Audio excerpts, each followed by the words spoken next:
کازۆ چی گوتی گەلێن برانۆ لە زمانی خۆ خوددان دەرکەون با لەسەر پرسی زمانی کوردی هێندێکی دیکەش بوەستینەوە و لەگەڵ بەڕێز محەممەد ساڵح بەدرخان ئیدیتۆر لە دیسکی باکووری کوردستان لە تۆڕی میدیای ڕوودا و قسە دەکەم میوانمە لە ستۆدیۆ کاک محەممەد بەخێر بێ گەلێک سپاس مەڵاتاوە ئێستا پێم بڵێ ئەو پرسی هەڵبژاردننی زمانی کوردی چۆنە و کێشەکانی بەردەمی چێت چکە باس لە کۆمەڵێک کێشەی بەردەم هەڵبژاردننی زمان یاخودوانەی کوردی دەکرێت لە باکووری کوردستان لە قوتابخانەکان پرۆسەیە دەرسا هەڵبژاردنی یا کوردی 2012 دەست پێ کرد تقریبان 11 ساڵ سەرا دەرباس بوو گەلێک ئاستەنگی هەنە لێ ئاستەنگیە لە پێش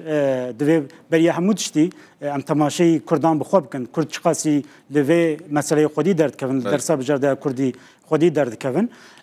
ئاستەنگیە پێش دنەزەرا من دە کورد باوەیەکی جدی لێ خودی دەرنەکەتنە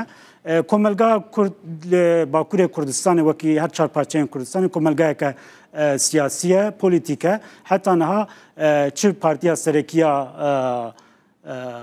ئەم بێژن دەم پارتی و هەدەپە حتانەها ئەوان وەکی پێویست لێ خودی دەرنەکەتنیە و چیژی پارتیان دنیەن کوردستانی وەکی پێویست لە دەرسا هەڵبژاردنیە کوردی خودی دەرنەکەتنە ئەس خوازم بەحسە هەنێک ئامارە بکەم محەممەد مەسەلا دەم پارتی بخوا نێزیکی 15,000 ئەندامن وێ هەنە هەگەر دەم پارتی ژە ئەندامن خۆرە بێژە بانگێکی بکە بێژە هەر لە ماڵباتە خۆ ئەندامی خۆرە بێژە لە ماڵباتە خۆ لە زمانی کوردی خودی دەرکەون بکێمانی بەس دەم پارتی و ئەندامی خۆ دەکارن 45,000 کەسی هەم بدەن کو دەرسا کوردی هەڵبژێرن پارتەکانی دیکەش بەلای کەم 15,000 ئەندامیان هەیە ئەوانژی بکێمانی 15,000 هەیە ئەوە بوو 75,000 ئەو بوو 75,000 بەێ زێدە ترژی پارتیا هەرمێن دموکراتیک دەبەپ بکێمانی ئەوژی 10,000 ئەندامێن وێ هەنە ئەوژی بکێمانی دکارە 20,000 بینە ئەوە هەژمار بوو نێزیکی 100,000 نەها ئەم ڕێیا دەستگەهێن چاپەمەنیە بڕێیا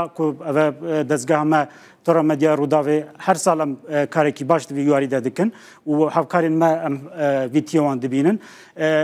ئاکتیڤیستێن سەر بخوا وەشانگەر نویسکار بە ئەوەیەکی خۆ بەش لەسەر تۆڕە مەدیا جوواکێ لێدن لێ بێ تەمەرەقم دەمەوێت شتێک بزانم بۆچی وانەی هەڵبژاردە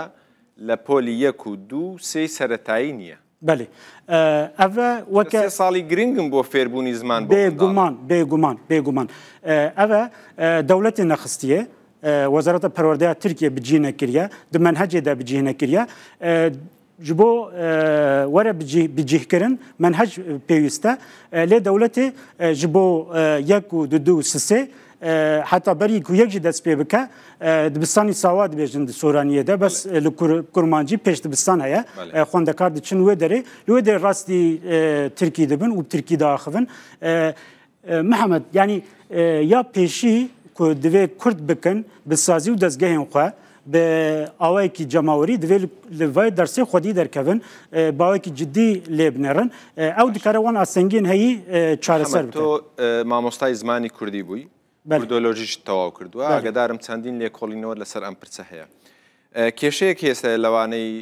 کوردی کە هەڵدەبژێردرێت ئەویش ئەوەیە مامۆستا دابین ناکرێ لە زۆر شوێن چۆن دەکرێت تۆ بڵێ قوتابیەک وانەی کوردی هەڵبژێرە بەڵام ئەم وانەیە مامۆستای نەبێت بەێ گەلێکی پرسەکە گەلێکی ماقولە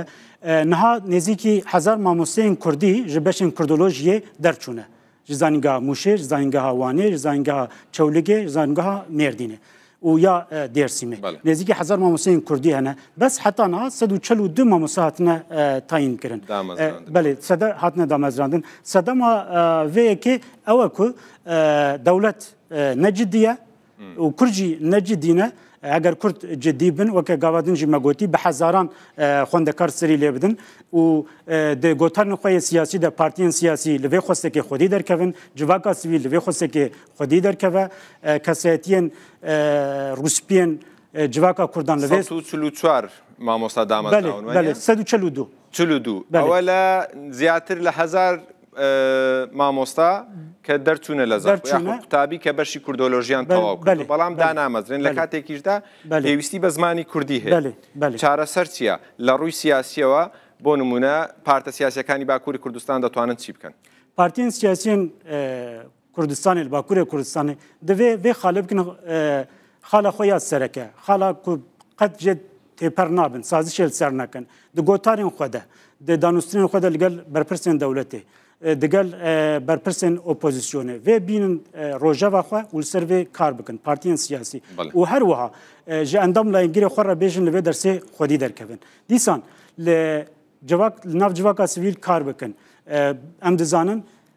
همو کرد نل تورن مدیا جواکینا راست ام لسر تورن مدیا جواکی ام هان ددن اف گلکی مهمه گلکس جما فرد من ل به هزاران به میلیونان کس هنه کو ناگن تورن مدیا جواکی تشتکی دن هيا خوازم اما جبه بکم نزیکی 7 میلیون نیف خوندکار ین دبستان ناوین هنه به ترکی جرد بیشن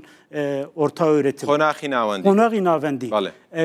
Ve 7 milyon nivi kemani 2 milyon 3 milyon je Kurdun. Bas bitane em binin salane 25,000 30,000 35,000 xwendekar ve derse hildi bijerin. Eve kemasiye ke bigiştiya hemû Kurdane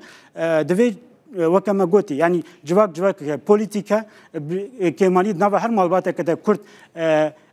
کسک جه اندام پارتیا که سیاسیه او دکارج پارتیا خواه سیاسی بزانه به و هر اندام مالبات خواه زاروکن خواه خزم خواه بشنه و درسه قید بکه دا کو او جفری الفابیا کردی بن اره راسته به درس 2 ساعتی یا کردی حمود شچار سرنابه بس خوندکار فری الفابیا کردی بن فری کردو ناسیه بن فری نافدارین کردان دون باجارین کردان نازکن دزانن کو جبلی مردینی آمد جهه وان جهه محبت جهه وليرو قامشلو سليماني بيغومان زور سپاس ببرز محمد صالح بدرخان اديتور لديسكي باكوري كردستان كبشيكي راسلو خلق قال لك سپاس مالتها